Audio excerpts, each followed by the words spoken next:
Hi అండి, welcome to our channel. మన Tollywood super star Mahesh Babu గారు, అలానే దిగ్గజ దర్శకుడు జక్కన్న ఎస్ఎస్ రాజమౌళి గారి తొలి క్రేజీ కాంబినేషన్లో తెరకెక్కుతున్నటువంటి తాజా సినిమా వారణాసి. గ్లోబల్ యాక్షన్ అడ్వెంచర్గా తెరకెక్కుతున్న ఈ సినిమాలో మహేష్ బాబు గారు శ్రీరాముని పాత్రలో కొన్ని క్షణాలు కనిపిస్తూ ఉండటంతో పాటు కీలకమైన ప్రధాన పాత్రలో ప్రియాంక చోప్రా గారు, పృథ్వీరాజ్ సుకుమారన్ గారు కనిపించనున్నారు.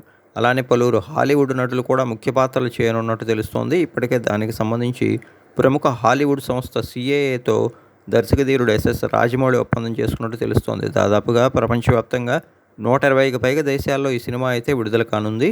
ఎక్కడా కూడా కాంప్రమైజ్ కాకుండా ఈ సినిమాని దాదాపుగా 1300 కోట్లకు పైగా భారీ వ్యయంతో దర్శక నిర్మాతలు అయితే నిర్మిస్తున్నారు. ముఖ్యంగా దర్శకధీరుడు రాజమౌళి ఈ సినిమా యొక్క ప్రతి సన్నివేశాన్ని ఎంతో జాగ్రత్తగా చెక్కుతున్నారని, తప్పకుండా రిలీజ్ అనంతరం వారణాసి సినిమా భారతీయ సినిమా ఖ్యాతిని, తెలుగు సినిమా ఖ్యాతిని హాలీవుడ్ స్థాయికి చాటి చెప్పడంతో పాటు అక్కడ మన జెండాని ఎగరవేయటం ఖాయమంటున్నారు.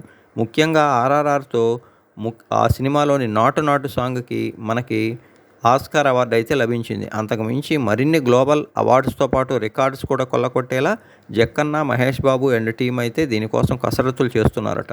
ఇక ఇప్పటికే ఎంఎం కీరవాణి ఈ సినిమా యొక్క సంగీతం గురించి మాట్లాడుతూ ఈ సినిమాలో మొత్తంగా 6 పాటలు ఉంటాయని, బ్యాక్గ్రౌండ్ స్కోర్ విషయంలో కూడా టీం ఎంతో పక్కాగా జాగ్రత్త తీసుకుందని చెప్పడం జరిగింది.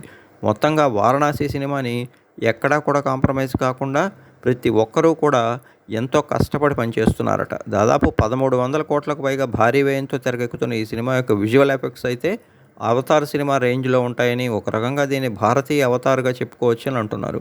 ఓవరాల్గా అయితే ఇటు టైమ్ ట్రాటర్, అటు గ్లోబ్ ట్రాటర్ 2 కాన్సెప్ట్ల కలయిక ద్వారా దాదాపుగా 3 గంటల వరకు ఈ సినిమా యొక్క నిడివి ఉండేటువంటి అవకాశం ఉందట.